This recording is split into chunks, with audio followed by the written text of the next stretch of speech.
It's now time for a sit-down talk with Coffee High School Trojan head coach, Coach Co. Coach Co, how are you doing this morning? Man, I'm fired up. It's game day. Big region game. Really good football team coming in here. I know the record is 2-4, but Statesboro's had the lead in the fourth quarter, I think, in 5 of their 6 games, and they've got a few big-time Power 5 kids with offers, a lot of speed in the backfield, but our kids are excited. They've worked really hard this week, and our coaches have worked really hard to put a game plan together, and so 7:30 can't get here fast enough.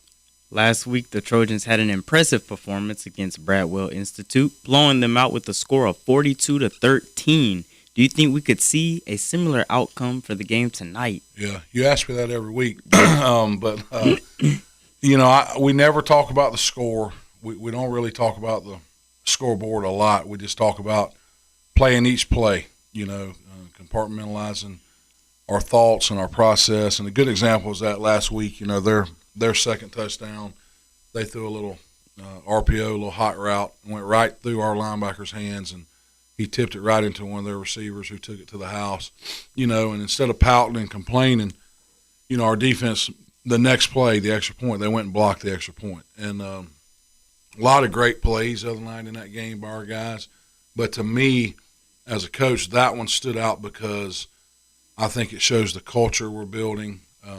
I think it shows the kids are thinking like we think, and it's tough to do. You have to – that play just happened, right? And you have to put it behind you because there's nothing you can do about it. It's done and over. But they did. They put it behind them. And Anthony Paulk blocked the extra point, but Jakeem Williams caused it because he came inside hard of the tight end and got that guy narrowed down for Ant. And then we had guys in the middle coming to block it. We had big Lorenzo Harvey, who has a 36-inch vertical, jumping in the middle trying to block it. And so to me, that was the play that impressed me the most because it shows that, the kids are listening, they're buying in, and it's the culture we want because if you're going to win championships, you're going to play teams with good players and good coaches, and it's a war, and it comes down to little plays like that. You never know when you're going to win a game by 1 point. And so I was very impressed with our kids, as far as that goes. Has practice been going smoothly for this upcoming game, Coach? Yeah. Like I said last week, our kids are locked in. I think they see, a little light at the end of the tunnel that, I keep asking them, why not us? You don't have to be ranked number 1 in the middle of the year or beginning of the year. All that matters is the last poll at the end.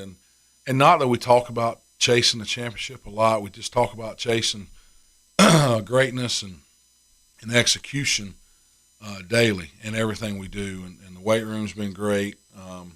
Our Sunday lift was probably one of the better ones we've had. And I think the kids see it. They can feel it. They're excited. And I told them at this point in the season, it don't come down to me giving you a rah-rah speech or your coach having to give you a rah-rah speech. It absolutely comes down to you doing the little things in every facet of your life, being on time, being at school, being who you're supposed to be. And our helmet stickers, it continues to be around, 25 to 35 every week. And so that too shows me that our kids are getting it. It's about who they are as a human being first. Because honestly, you only spend so much time with your helmet on. You know what I mean? Yes, sir. Majority of your time is with your helmet off and who you are as a young man and human being. And so I'm really excited, and this is just the beginning. But, it's been a great week. What can we expect to see from the Trojans tonight? Well, I think you'll see us play fast and play physical, play great special teams. Man, Coach Vester has done a tremendous job with our special teams. Not just him. He's our coordinator, but other coaches help him out with that. But our kids have bought in. They absolutely see it as a weapon. When you put old Tank Woogett back there, I don't know why teams keep kicking to him, but I hope they continue to do that. Not only him, but we put Pat McCall back deep with him. Just another way to get those two guys the ball. Neither one of them necessarily start on offense. They both play a whole bunch. But if they can touch the ball 4 or 5 times through special teams, there's a good chance one or two of them is going to go to the house. And last week they both ran one back. Now Pat's got called back, right there before he scored. But Both of those kids are electric with the ball in their hands.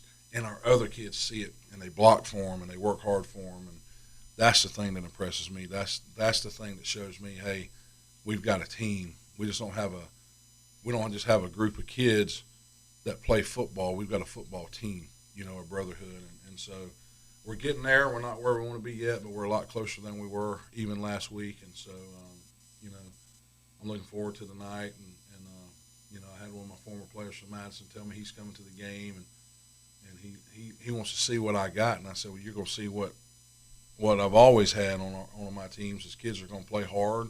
They're going to play fast. They're going to play physical. We'll try our best not to do silly things, and we're going to play great special teams. And so looking forward to it. Is there anything else that you would like to let the Trojans fans know? Yeah, I want to discuss a few things. Really proud of our JV team yesterday. Really different deal.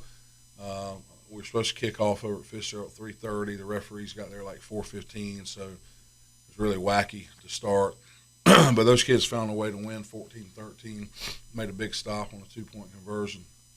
But, those kids don't get to practice a lot together like they're a team. You know what I mean? They're giving our all, starting O&D, it looks a lot. And so for those group of kids to come together every Thursday and battle, because you got to do your special teams and all that. And they've won or been in every game we've played. I think they're 4-2, 5-2, something like that. Lost to Ware 12-7, and lost the first game against Colquitt 21-14 after being down 21-0. So they've gotten better every week. Now they're off next week, and then they'll finish against Glenn Academy the next Thursday. But that's a bright sign for the future. And then our 9th grade group. And I hope we have some parents listening, because I want them to understand, there's a difference between complaining and just being an idiot, and you're not doing your kids any favors when you're an idiot at their games. Number one, they're embarrassed. At our JV game last year, I had a varsity starter stand by me, and there was somebody he was kin to in the stands just acting a fool. And the first words out of that young man's mouth when he looked at me, he said, Coach, I hate the way he acts at these games.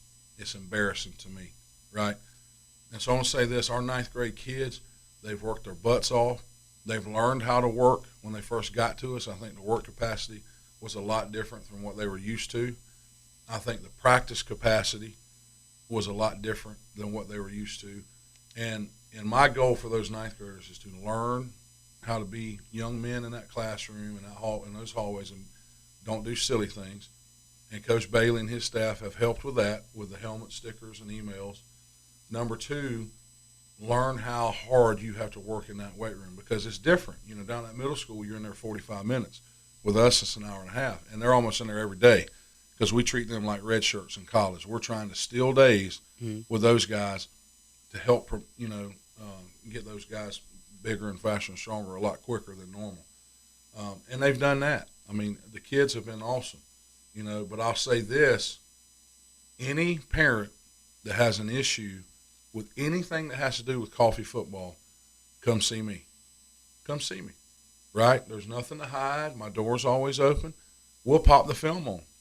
I show film every Monday night of the varsity game the week before. But if we want to show 9th grade film, we can do that, because truly 99.9% of our parents are unbelievable.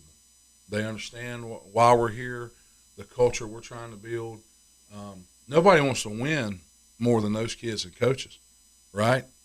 And they just, they've been close against a lot bigger schools, and they got a lot of kids going both ways. Moving forward, they won't have to do that. You mix those kids in with our 10th and 11th grade class, which are big classes and really good classes. Man, I'm excited about the future, But I thank God that my mom and the people that came and watched me play didn't act like some of these people that come to these games, And here's the bottom line. I'm in charge of our football program. You can say whatever you want to say, but you're not going to cause a disturbance. You're not going to have our kids looking up in the stands because you're acting a fool. You're going to be removed. I mean, that's just as plain as I can put it. And you're not going to come back.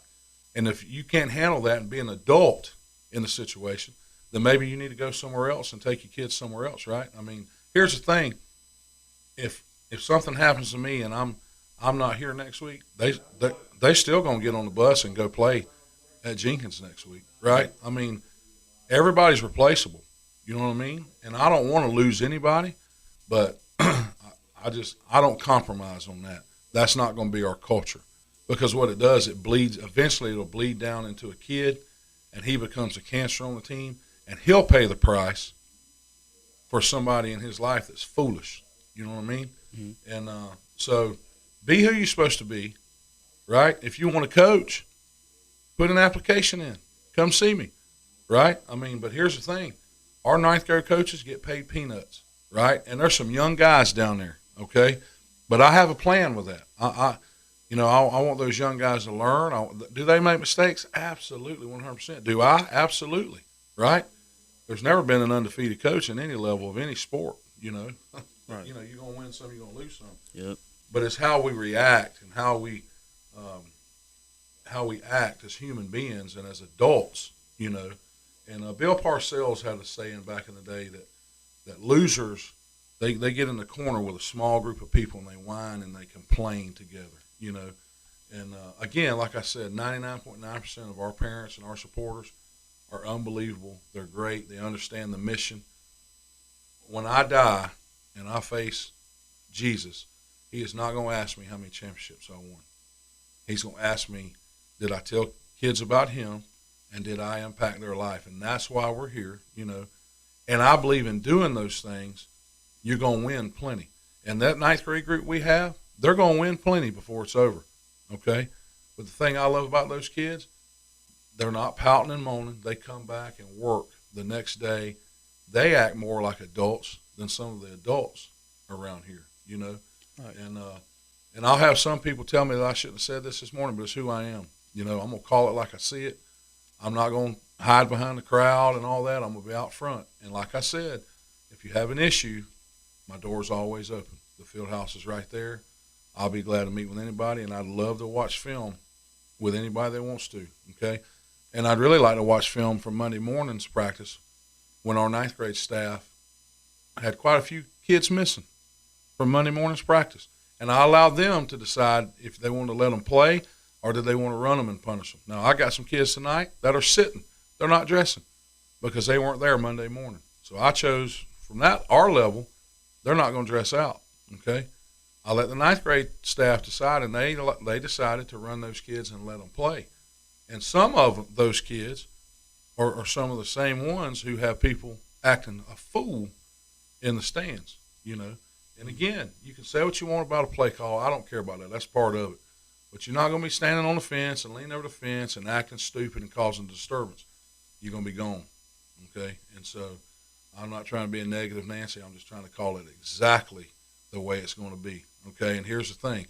Mike Coe ain't afraid of being let go or being fired or not. I didn't come here to please everybody, okay? I came here to impact young men, okay? And in turn, when we do that and we get it where we want it, we'll compete for championships. And I think the proof is in the pudding with our varsity team that we're on the way to doing that, you know. And so if young men in high school can grasp that and understand that, then adults should be able to do it too, you know. And again, door's always open. I'm a big fella. There's nowhere for me to hide, you know.